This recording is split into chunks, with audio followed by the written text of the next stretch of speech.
Tuning in to the online broadcast network, AFTERBUZZ TV. Over 20 million weekly downloads in over 150 countries, and your number one source for after-show entertainment.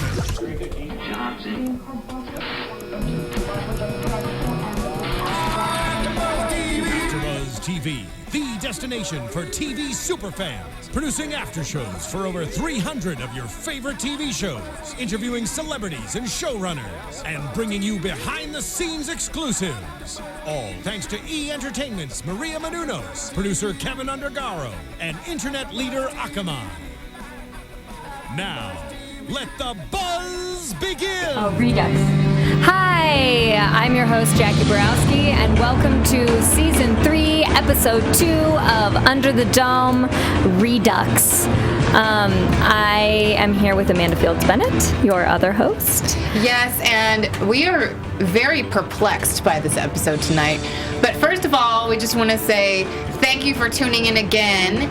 And Jacque, just before we get started, where can everyone find you online? 123jackieb.com. That's where all my Twitter, Instagram, everything is listed. And Amanda, where can they find you? You can find me at The Runway Queen on Instagram and Twitter. Wonderful. So this episode, we... Under the Dome, because it's an ensemble cast, we see kind of vignettes happening. And just as I thought, the theme of tonight's episode was the repercussions of everybody feeling like they lived this whole year of existence, but in reality it was not a year of existence. I thought they said 3 weeks, but then again, that's the amount of time they've been under the dome, so now I'm like not 3 sure. weeks was just for Christine and Ava.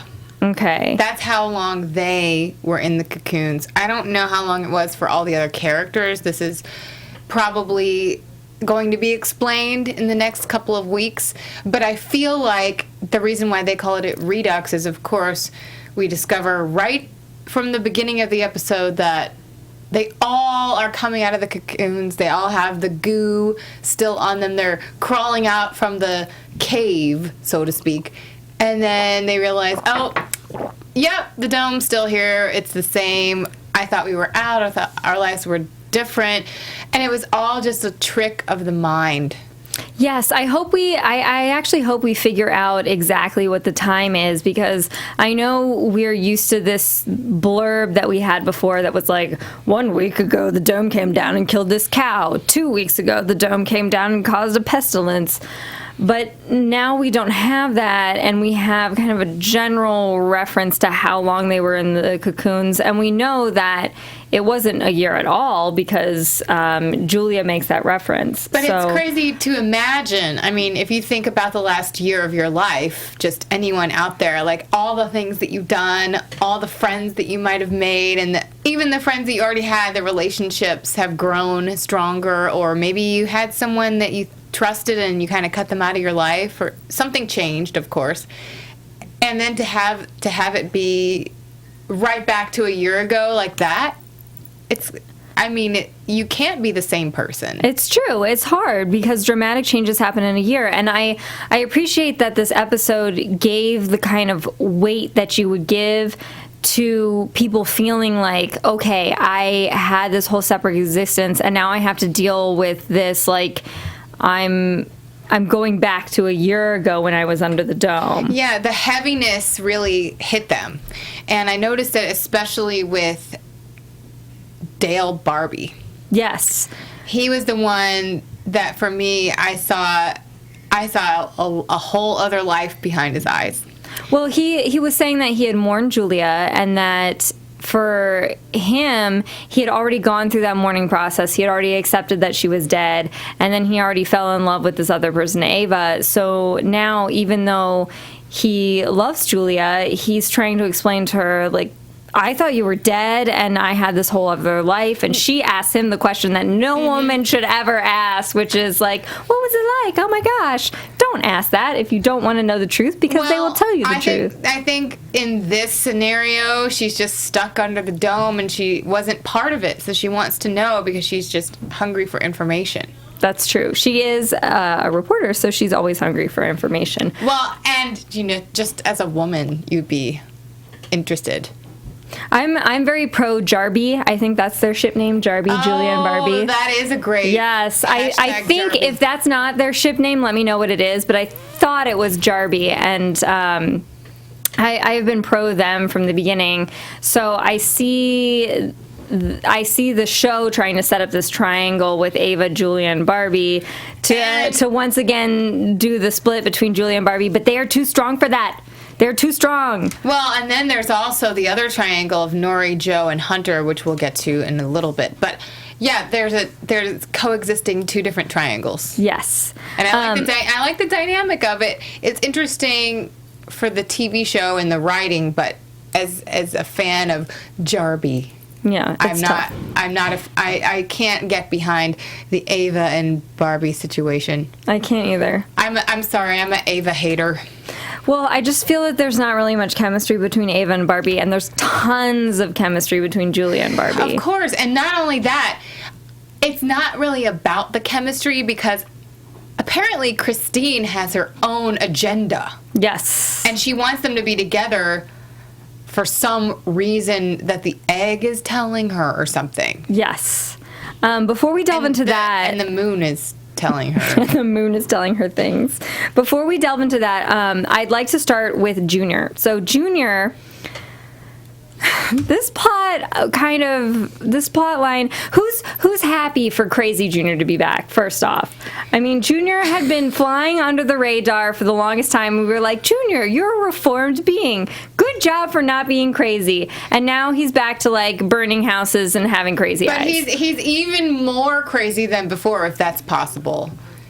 Yes, I think for him that is possible. All the way back to when he had Angie locked up in the cellar. And by the way, we didn't get to this last week. I don't know how I forgot to mention it. But of course, as Under the Dome fans out there, and we're so excited that Britt Robertson is the star of Tomorrowland with George Clooney. Yes. It's an incredible movie, and she does such a good job. And I just wanted to give her a proper shout out because she is magnificent in Tomorrowland. If you haven't seen it and you're a fan of the show, go see it. And if you didn't know her from the first season of Under the Dome, now's your chance.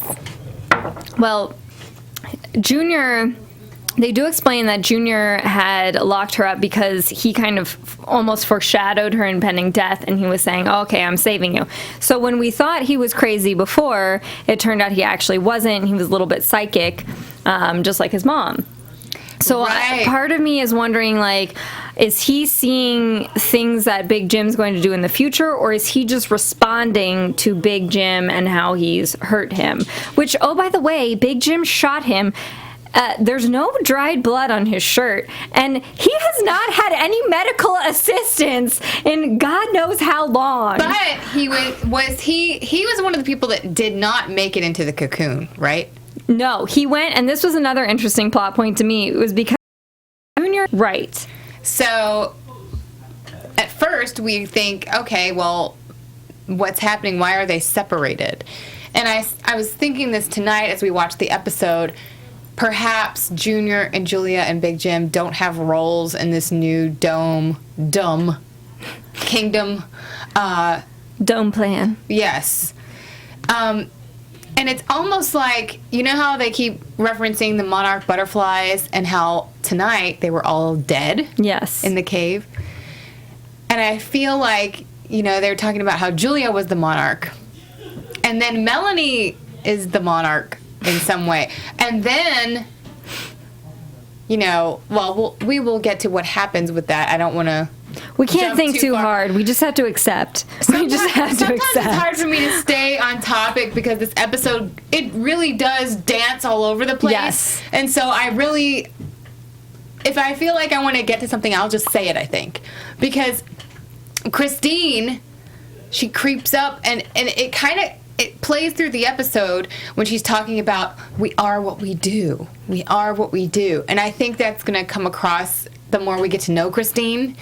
But then she turns... I think what she's talking about is that concept that actions speak louder than words. So Junior...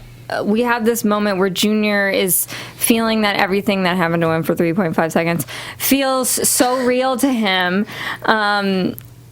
that she kind of counterpoints that with her "we are what we do," meaning that like if you feel this way or if you feel a certain way, you have to act upon it. You have to make it a part of your life. Otherwise, it's just an idea. I don't know why I have a memory lapse about this because I watched the episode last week and this week, but so Junior did make it into the cave and into a cocoon. Yes, he and Julia. Because I remember he was in the cocoon visions. Yes, he and Julia were down in the caves and they got separated, and then he got dragged by Melanie into a cocoon. He was like random person who showed up in the cocoon, and Barbie had that moment of you haven't been here the whole time. That is why there's no dried blood on his shirt now. I think the cocoon took care of it.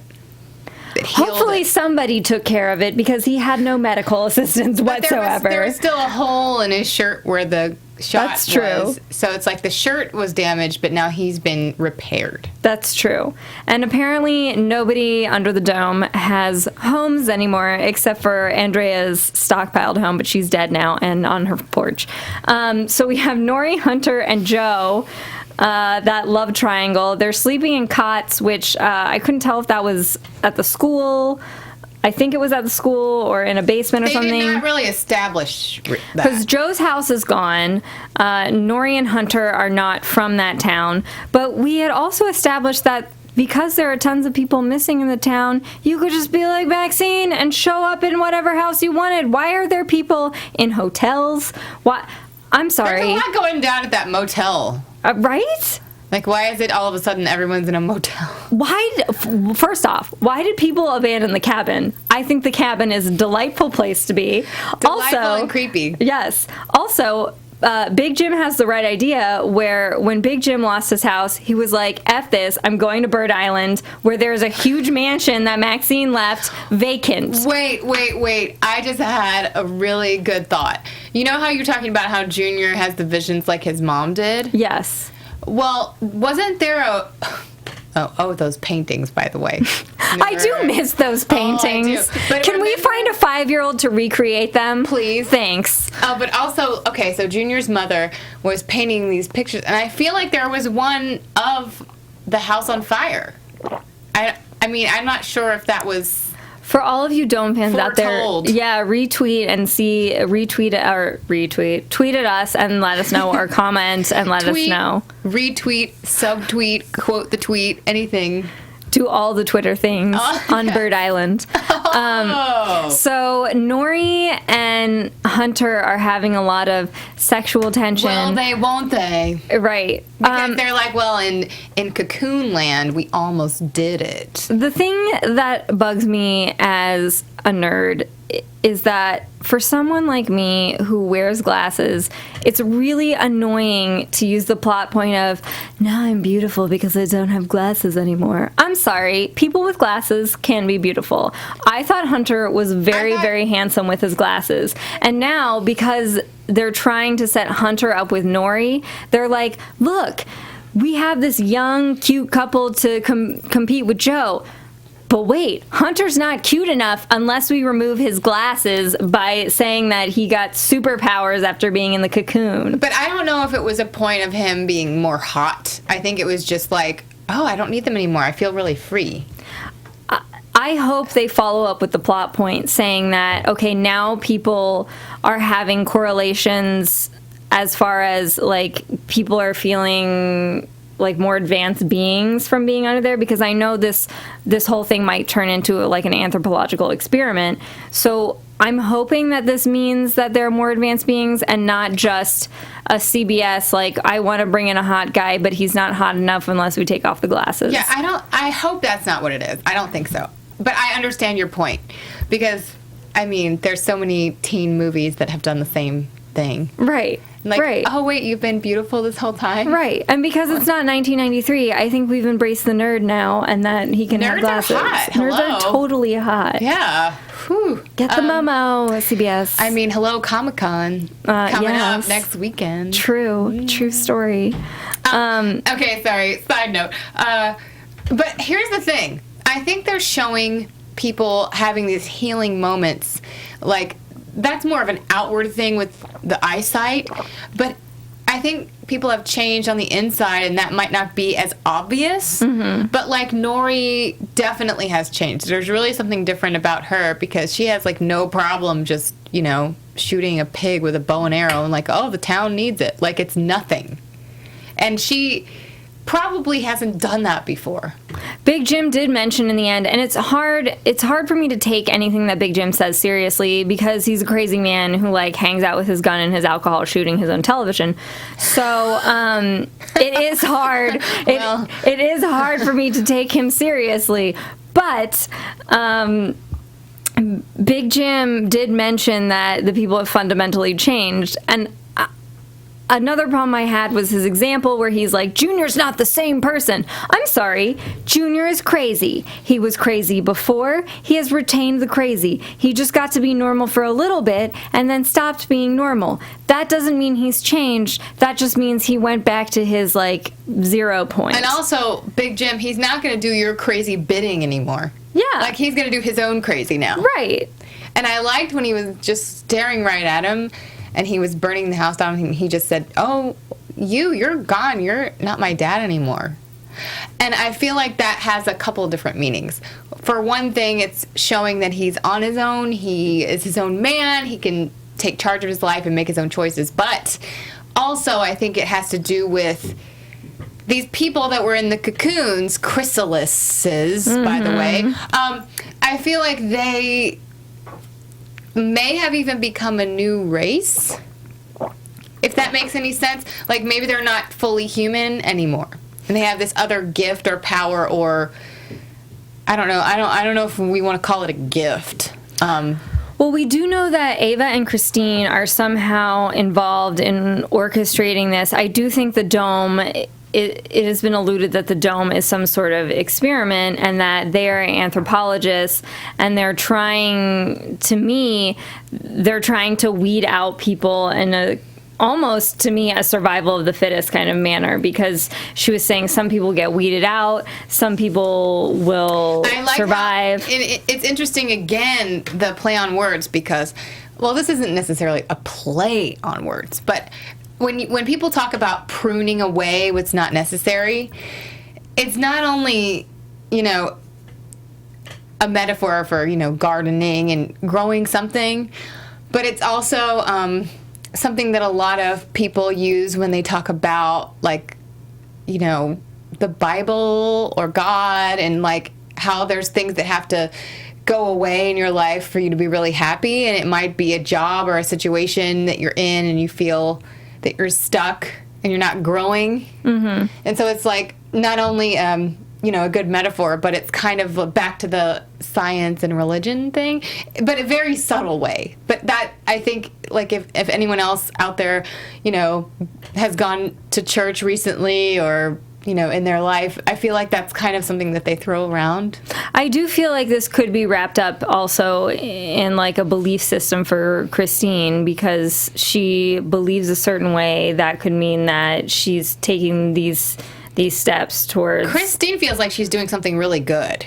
I know that. She does. She feels very noble and almost... I would almost say, like, the queen bee. She wanted to be the queen bee. We know... The monarch. We know now that Melanie touched the egg first, and then Christine came along later and touched the egg, and Christine... And then Ava had something to do with it, too. I think Ava was just Christine's partner in anthropology studies, but... Which I just have to get to this. But there's a scene between Christine and Ava when they're talking to each other about their history, about going on all these different adventures together.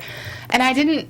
Now, this is just a question of a performance, but I didn't really believe it. And maybe it was the acting, or maybe it's how the director wanted it to go, because maybe it was, like, something on the surface, but they're not really getting to their real history. Like, maybe there's something between them that's a little sinister. I'll just say it. I felt that those actresses had no chemistry. They had no chemistry whatsoever. And sometimes that happens. It's like, sometimes if you cast people and you don't cast them in the room for chemistry, like, I feel like they put Julia and Barbie in a room when they cast them and Yes. said these two people work well together. And I don't feel like they did that with Ava and Christine. I feel like, yeah. of course, they cast Christine being... Is it Marg Helgenberger? That's her Yeah, name? Yeah. being a well-known actress, I feel like they cast her first, and they were like, oh, this Ava girl seems nice. Like, I read with her, blah, blah, blah. I'm not sure the actress's real name, so I'm just calling her the Ava girl. But, Ava girl. But I don't think that they actually chemistry tested them before they went in the room, so now it's like, you're like, oh, this is awkward. Or maybe they were testing her out with Dale Barbara instead. Maybe they were. She did seem to have good chemistry with Barbie. Yeah, so maybe that was the more important Right. aspect. So they can build a love triangle. Oh, boy. Nice try under the dome. Or a Venn diagram. Venn diagram. for poor Dale. He's like, well, pros and cons. Chaos in the center of that Venn diagram. Yes. So Nori and Hunter go to Andrea's house to get food. Oh, I like you to say Andrea. I think it was just Andrea. Oh, but- no. I'm sorry. I work with this woman whose name is spelled Andrea, and she insists on being called Andrea, so I guess that's a thing. Although my name to some people looks like Jacque, but it's not because Jacques has an S on the end. Learn some French. Okay, well. Sorry, this is a personal rant now. Oh, yeah, Jackie. Yes, it's Jackie. Yeah, it's really annoying when somebody calls you and they're like, Jacques, and I'm like, nope, that's not me. So we find out that as Hunter and Nori are trying to get the food and they're kind of snooping around Andrea's house, almost as if it's like nothing, like, oh, we're just here, and it's like We're just here with a casual, dead body, yeah. getting some food. And then they're like, yeah, I'll just put it outside. It's fine. Cover it with a blanket. He does have a good point, though. I mean, What, Joe? Joe comes in? Hunter has a Oh. good point that dead bodies smell bad and that they should not be in the room with the food. That I understand. But Joe has a good point about this person was in our community. We should respect them. I don't understand why nobody, when they understood that Andrea was dead, that they didn't bury her or haven't tried to bury her now. I guess they're dealing with their own problems, but at the same time, maybe someone could be like, hey, since we buried the other people by the lake, maybe we should bring Andrea there too. Yeah, I mean, the show, it's interesting how they deal with death and dying, because sometimes they take it really seriously, and then in the Cocoon Land Mystery Matrix, Yes. they were really They were addressing very it. serious. They were really serious about it, and it almost makes it feel like that's the real world, Right. and the dome world is not real. But anyway, that's an interesting prediction. Maybe it's a mystery within a mystery. Maybe there are people in cocoons outside the dome as well, and they just felt like they were freeing themselves inside the dome, but they're not. I think you just blew my mind a little bit on that one. Woo. It's a matrix inside a matrix. Oh my God. Well, then we find out, we cut back to Christine, and she's talking about how inside the cocoon is oxytocin, and it's a mood elevator. And it basically helped people, well, in her mind, it helped people feel really good. And they were like, their bodies were totally happy just being wrapped up in there. And so they were just kind of stuck in this dream state, this like floaty cocoon state for, we think, 3 weeks. We're not certain. But I'm going to go with you on that. I think that if they address that, then I just don't understand their theory of like, oh, she was on a hike. And they Yeah, fell that into a was special too. sinkhole. I'm proud of the town because I fell into a hike on a sinkhole. I know. You fell into a hike on a sinkhole. I don't even know what I'm doing anymore. It's But okay. I do know that we've had random characters. We had Maxine show up, we had Sam show up, and People- they yeah. were inexplicably disappeared for a long period of time. So I'm sure the town would just buy into that. We had Melanie come back from the dead, so their level to believe in the unbelievable is very high right now. Well, and then Especially because they live under a dome. I mean, Yeah. that's a thing. I mean, this whole show is a little unbelievable, but we just go with it every week because it's exciting, and it is some kind of journey, even though week to week we're not sure which direction we're going to go. But I feel like I'm no step. I know that this year that they said we're gonna discover what the cause of the dome is. I still don't feel any step closer. I still feel like I do in season 1, where I'm like, what's happening and why are these things happening? But I think the most underrated moment of the whole episode that they kind of glazed right over was Eva saying that she felt like she was still pregnant. Yes, maybe she is still pregnant. I mean, I think that right there is a really big clue. And it could mean that she's having another dome baby. Right, and also... like baby Alice that everybody forgot about. The egg is also representative of birth and something new, and the cocoons represent that too. And then Ava is like, her body is a cocoon for this little baby. I don't know if she actually is pregnant on the show, but I hope so, because that's really interesting, and I hope that goes somewhere, because that could be the whole answer to this whole thing. And also, we've noticed last season, the dome itself is like, very round, like a pregnant woman's, for lack of a better word, the dome helped belly. give birth. I mean, it did. And we thought it was like this awful thing for so long, and then we kind of find out it's protecting them, and much like a womb. And so it's really interesting how all these metaphors are trying to take shape, but I don't know yet quite how it's all together, and this doesn't have anything to do with the rest of that, but I mean, Big Jim's head is like a dome. It is like a dome. I mean, anyway, so I thought Junior had a really interesting performance tonight, because he was crazy, for lack of a better word, but also he had a really interesting shot. It looked like a horror movie angle, and it was really cool, but also, I mean, it was really scary, but I mean, cool for the TV show, because it really felt like a different note. The show hit a really different note with that. I really actually, that actor, Alexander Koch, he came from nowhere. Like, he literally went from school to being on a network television show. And that performance tonight was incredible. He's amazing. He's one of the strongest cast members, and I used to laugh at his acting. I think my thing for me is it's purposeful. Everything he does is purposeful. He's purposefully being very weird, and he's purposefully handling these bizarre emotions. Mostly because part of it is it's written into the script. This like kind of like weird things that he's doing. If someone was out there acting the way he acts, of course we might want to laugh a little bit, because it's like this weird emotion. Like, you don't know how to react to someone who's being all these different, basically different personalities. Well, he almost, I think Alex Koch handled this scene well, where he tries to kill himself and he breaks down and he doesn't, and then Sam comes up to him and tells him no, Sam kind of ruins the scene with being flat and Sam-like. Well, but he saves Junior's life. But yeah, Junior... Alex was having such an emotional moment. He was so good in the scene, and then Sam was just kind of like vanilla. He was like, "Hey, what's up? I was reformed in the prison of my mind." The prison of my mind. But because he didn't go to for real's prison, and so he keeps being like, "I was a prison counselor," or "I learned reform in prison." And you were nowhere but in a cocoon, and Sam. now I'm going to listen.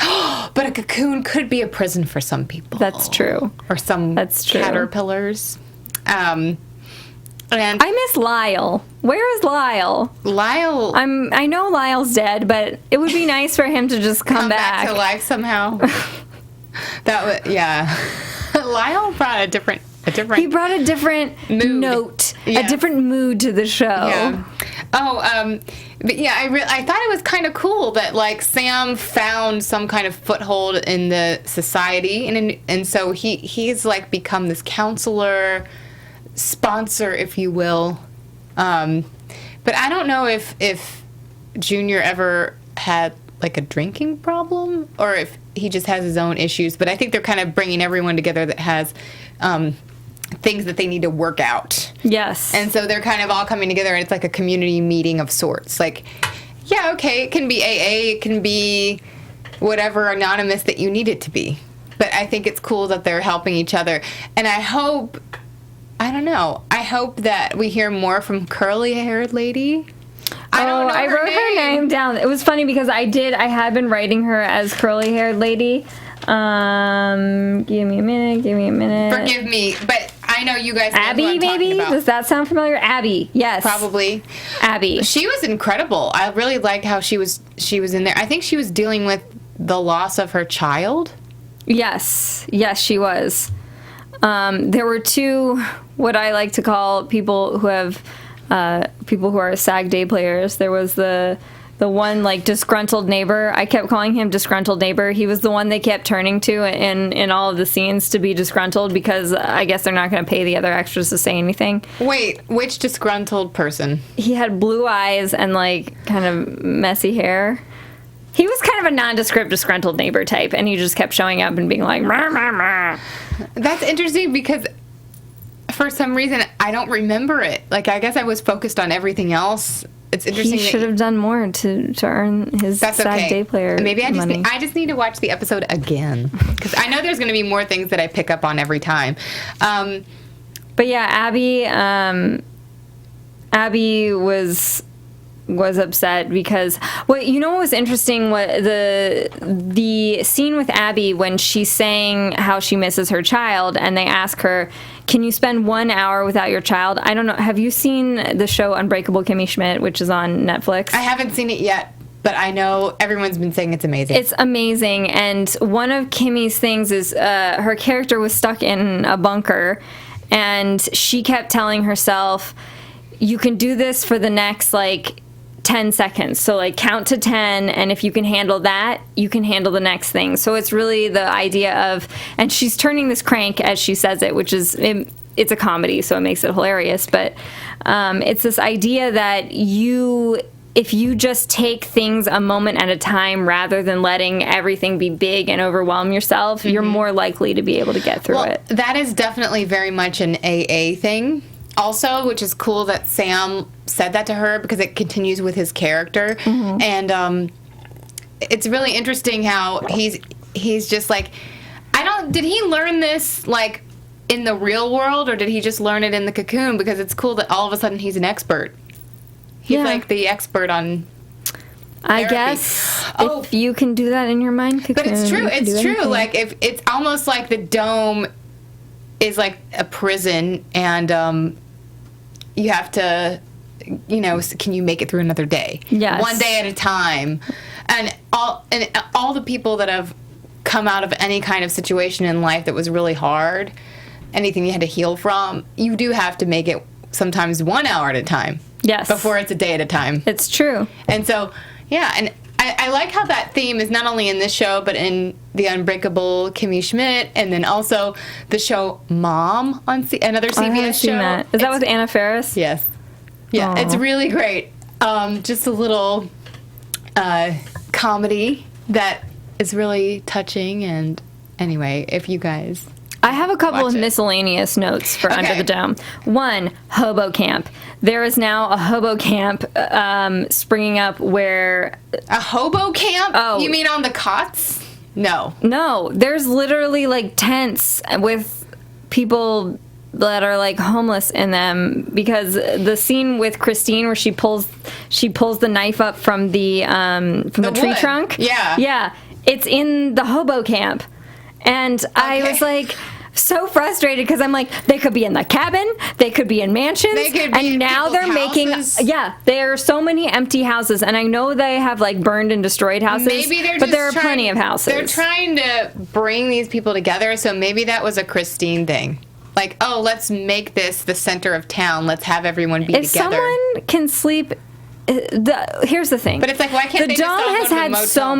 The Dome has had so many like rain, wind, snow, blood, fire situations that you think people would not want to spend the night in the hobo camp. You think they would want to go to the motel or a house. I'm sure nobody's paying for any of these things because currency, I don't think, means anything under the dome. Food is currency. Yes. Which brings me to my second point, which is where are these animals coming from? First off, we sliced cows in half, so I'm sure there are not many cows left. Second, we had that whole pig problem. Yeah, there was the farm, and they were trying to get like water at the farm last season, and maybe this pig was like one of the baby pigs at the time, and now he's just run. But they had that whole problem when they had the pig problem where they killed all the pigs. So now we have an extra pig.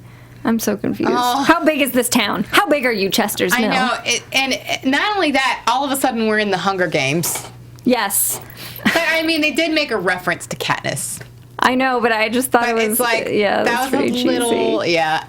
And then also, they didn't really reference this, but this whole situation reminds me of Lord of the Flies. Yes, it really does remind me of Lord of the Flies. For And sure. if you guys out there haven't read that, it's worth it. It's one of those really great works of literature. Pretty sure it was required school reading. It was, but I think I would have enjoyed it even if it wasn't required. Yes. But being a teenager, it might not have been the first one I picked up off the shelf. Just no. because of the name. Yeah. But it's really interesting because that story, of course, is about people, a bunch of young boys Stuck being on an forced island. to be together Yeah. on an island, and what will they do to survive? Right.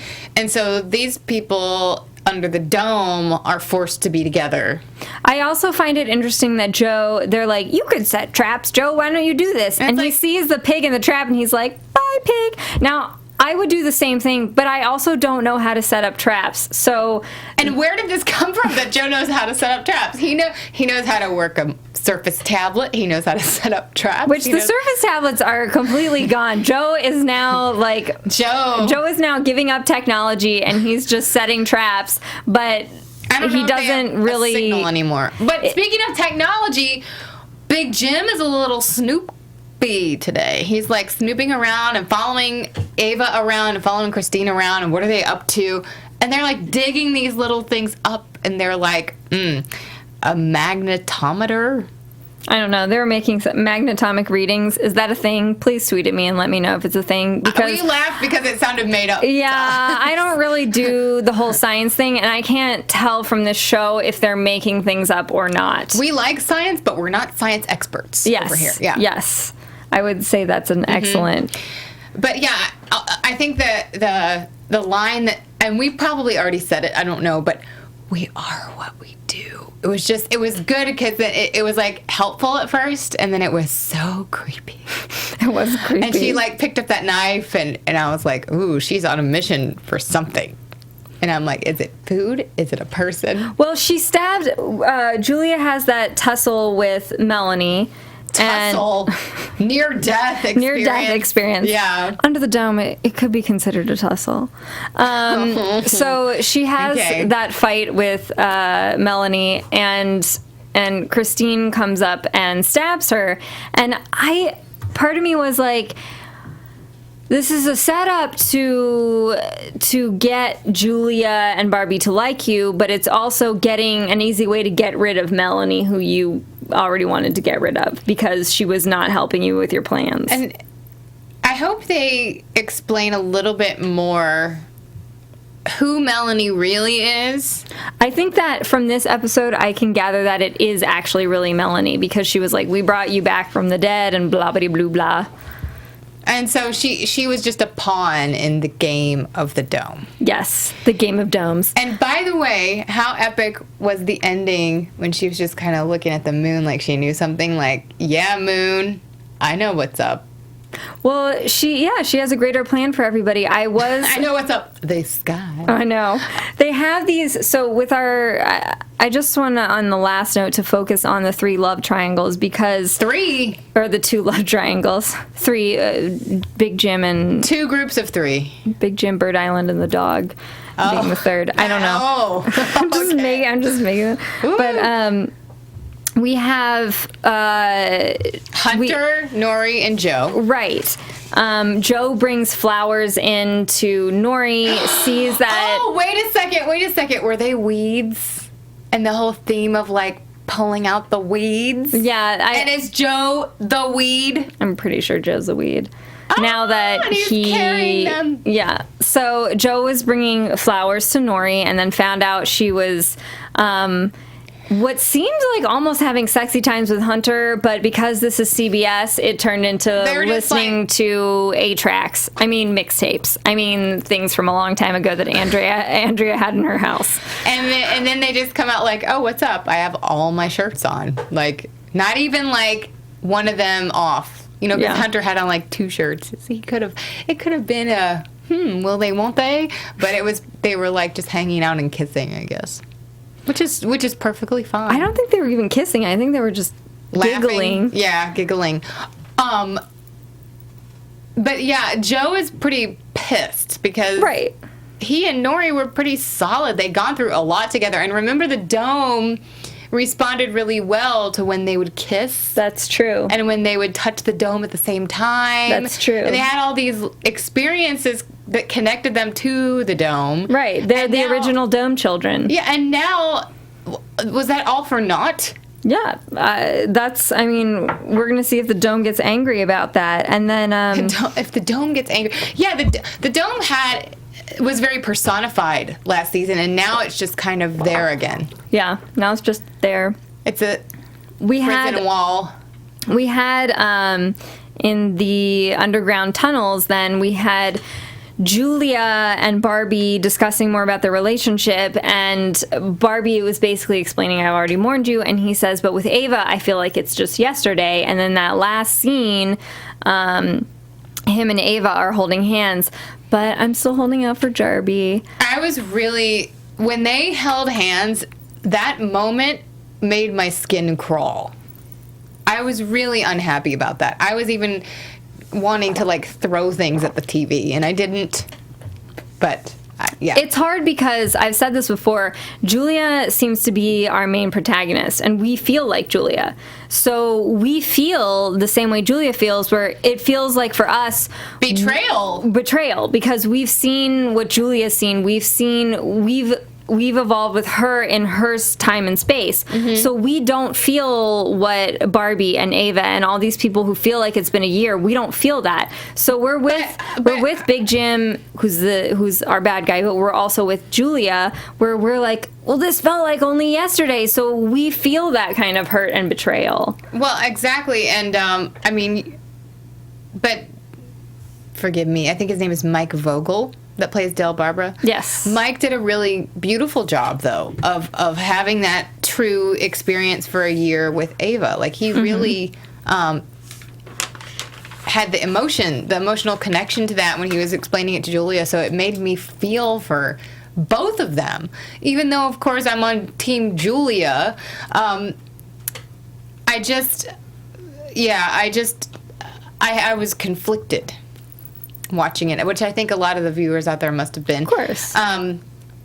Because you want Julia to be happy and you want Barbie to be happy, but you want them to be together, hopefully.